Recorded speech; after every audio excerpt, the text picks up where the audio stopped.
শেষ হলো ছেলের পরীক্ষা।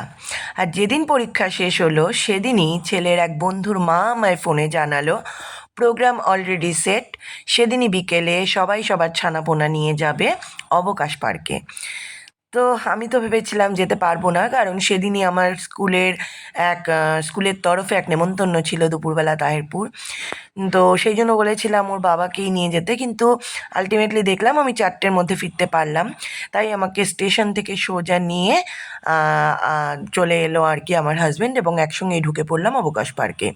আর ঢোকার পর তো দেখতেই পাচ্ছ কী লেভেলের হইচই হুড়োপাড়া বদমাইশি ওরা করেছে, প্রচণ্ড এনজয় করেছে। আর এখানে আমরাও দেখো বসে পড়েছি বাদাম নিয়ে খেতে। ওদেরই মধ্যে একজন এনেছিল বাদাম ভাজা। আমি যদিও বেশি খেতে পারিনি, কারণ দুপুরে যেহেতু ইনভিটেশন অ্যাটেন্ড করে এসেছিলাম।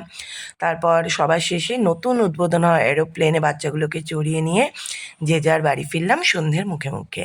তো আজ এই পর্যন্তই, দেখা হবে পরের ভিডিওতে। সবাই ভালো থেকো, টাটা।